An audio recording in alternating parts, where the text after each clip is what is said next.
Is there evidence of abundance in your experience other than money? And we know money is flowing. You want it to come in an easier way, and we want it to come in all kinds of ways to you.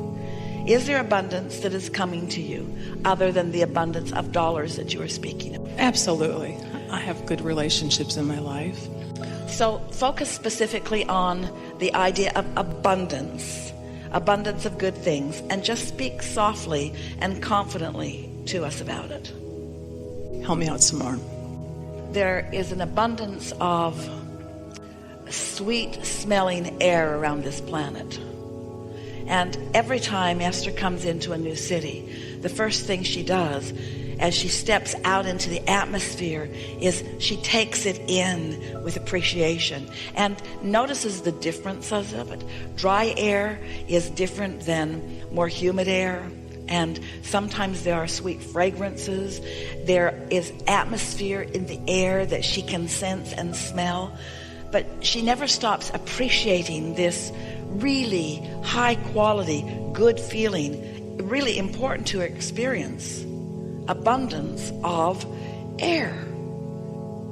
It's just something that's always there, but she never takes for granted because there's something so nurturing about it. The abundance of beautiful buildings, beautiful rooms like this one. The abundance of beautiful people and relationships. The abundance of never-ending questions and therefore never-ending answers. The abundance of food. The abundance of well-being. The abundance of highways and waterways and conveyances and people to help her along her way. Abundance everywhere she looks. Abundance of people standing in places doing things that she doesn't want to do, but it's at a vibrational place for them that they are finding satisfaction from it. And so abundance of people, of traffic directors and people who build the roads, and abundance of all things that make for this world, abundance of all of that. And you just can't focus like that for very long without beginning to feel blessed, without beginning to acknowledge your worthiness. Abundance of good timing, abundance of well-wishers, abundance of people doing good jobs, abundance of people being joyful, abundance of people helping out in all kinds of different ways. There's just such an abundance of connectivity and networking and well-being. Now, there was not resistance within any of you as we focused there. That's abundance, and those kinds of conversations hold you in a vibration that allows the abundance that you've asked for and the abundance that's been gestating in your own vortex to show itself to you in other ways. And because we stayed off the subject of currency or credit or cash, then any habit of thought or belief that you have about that was not activated during this conversation. So your abundance vibration was enhanced by a conversation like this. You're in a different vibrational place. And you can tell that feeling of trust comes because it wasn't a satisfying conversation to some extent. Weren't those words satisfying? And didn't you resonate with them? Don't you feel that too? And so you stayed off the subject that activates resistance and focused on subjects that activate what you are wanting. Practice the vibration of desire, and your point of attraction has shifted from just that much focus. That's what you do. And then, because now your point of attraction is shifted, everything's going to shift. You're going to meet nicer people. Air's going to smell better everywhere you go. More money's going to flow more easily into your experience. And as you make the association between the manifestations that will happen and the conversation that you just deliberately projected, then you come to trust in your ability to let it in, because it's trusting in your reception that is all that is necessary here. You're asking and it is answered. In other words, it's a done deal. And the abundance, if you could see the abundance that is gathered up in your vortex, you don't have time to spend all of the abundance that you have gathered that is flowing to you. In time, we will have seminars on de-manifestation. It'll be a burden, all the money you're carrying around for those pillows. What's in the bag?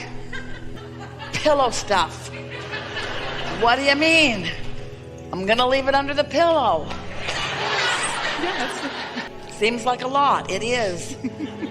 Started out with $100 bills, but it just got out of hand. Yes. We're not kidding you. Whatever you ask for has come. You just have to figure out how to let it in. And that feeling of fear, or that feeling of concern, or that feeling of worry, or that feeling of overwhelmment, or that feeling of injustice, or that feeling of being in a box, that feeling of being in a box, that feeling of paying too big of a price for the abundance that comes. You got to keep that poop to value in balance. You do. You got to keep your desires and your beliefs in balance in order for you to receive all that you have accomplished vibrationally. Helpful? Yes. So now talk to us a little more specifically about abundance. Let's see if we moved your energy enough that we can feel a difference in your vibration. So now talk to us a little more specifically, sort of what you intended as you sat down. So my goal was to expand and trust in my ability to expand. So you believe in the universe, you believe in law of attraction, you believe abundance is coming, you believe abundance is in your vortex. Do you believe that you're more ready to receive it? Yes. So give us some conversation that indicates that readiness to receive. Well, some things that came to mind as you spoke about the things to focus on. I focused on the minutia of Don't do that. Don't do that. Focus on the things that are the easiest. Talk to us about the ease of dollars flowing. Talk to us about the surprise and delight of dollars flowing. Talk to us about a new idea coming and knowing that's a good one. Talk about an anticipatory feeling. I can feel that things are coming. Can't see it yet. Don't know exactly how it's going to be there, but I can feel it coming.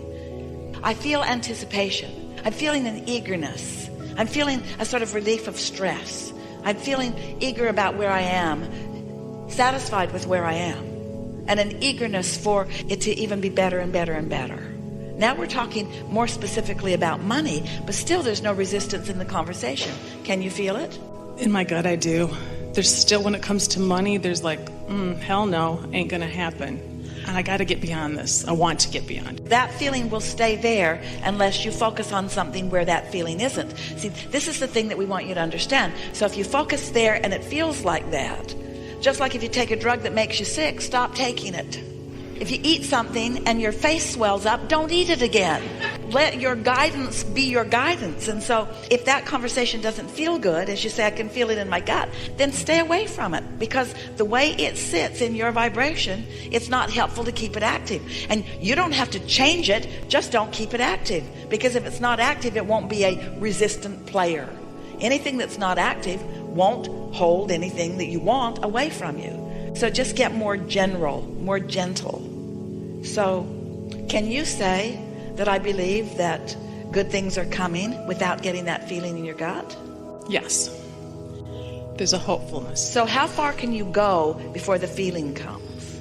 To work on Monday. So as long as you're not in that cubicle, you don't get that feeling in your gut? No. That's not true. You just got it and you're not there. You're not there. Busted. It's not about where you are. It's about how you think and how you feel about where you are. And so what's the whole point of that organization anyway?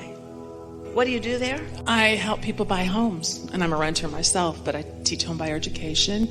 It's an organization. It's a community action agency. And so is it fun?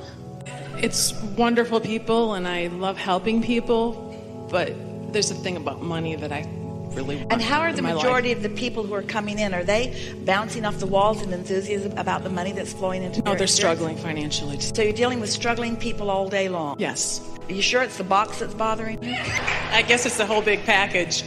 So if you were to be asked to give a sentence or two that describes what you do and how you feel about it, what would that be? When I go to work,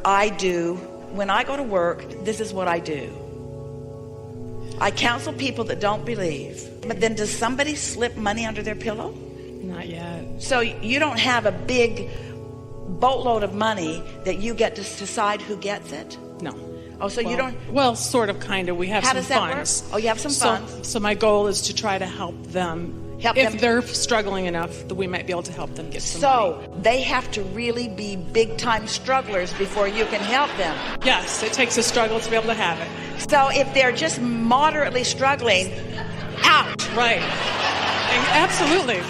So they come and they plead a really needy case. Right. And if their needy case is really, really strong, then you eke out some money to them. And some make just a little bit too much. It's like, sorry, I can't help you. Go screaming into the woods as fast as you can. You can't get there from there.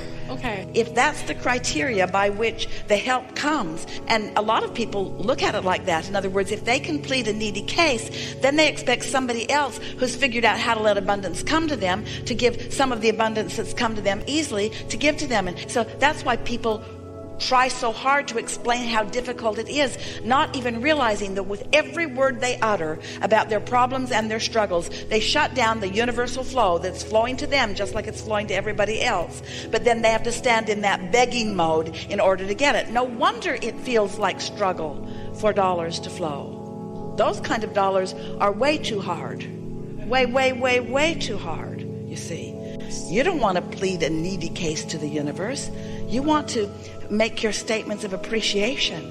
You want to make your statements of abundance. You want to get your abundance juices flowing because the universe is yielding to you. You see, this is the reason that the conversation of turning thoughts to things is such an exhilarating conversation to us, because most of our physical friends don't get it, that you're turning thoughts to things. You think that what you're doing is pleading your needy case so that others somehow, some way have turned their thoughts to things will now give you the things that they've turned their thoughts to. Only most people don't think it that far. They don't really know how anybody got their money. They just know that they don't have it, and so they're just wanting it to come to them, and they're feeling the injustice of it having not come to them yet.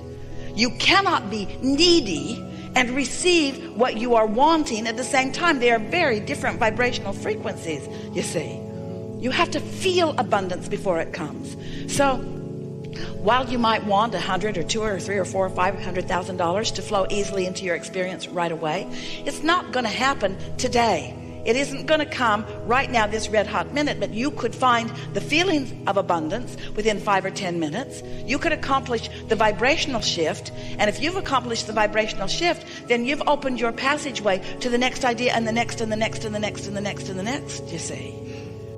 This is what we would like you to reach the place of saying to those who come to see if they can eke a little help out from you. We'd like you to practice your own understanding of what we're teaching here until you could deliver this message to the next 10 people who walk in the door to see you. You know, this is one way of getting money, but it's the hardest way I know. Because in order for you to get any assistance here, you've got to mess up your vibrational point of attraction so badly that the best that can come to you here is true mediocrity. You're never going to find thriving, and you're never going to find abundance here. Personally, I wouldn't do it, because you got to be so needy. Here's the chart. Are you here? Then you got to go. Are you here? Then you got to go. Are you here? Get out. Are you here? Oh, let's talk. And so you're asking for help from this place where there's just puny, paltry help, when there's this plethora of abundance that would flow to you if you were in a different vibrational place. Now, mostly they're not going to hear that, but you are. Yes. You can hear that. Yes. See. Do you believe that the world is awash in money? It is. Do you wonder why the rich get richer and the poor get poorer? Yes. Do you wonder why the better it gets, the worse it gets, the worse it gets? In other words, it's a vibrational thing. It's the fairness of law of attraction that you can always trust. Law of attraction will never deceive you. It will never trick you. You always get how you feel. You always get exactly what represents how you feel. Always, always, always. It cannot be otherwise, you see.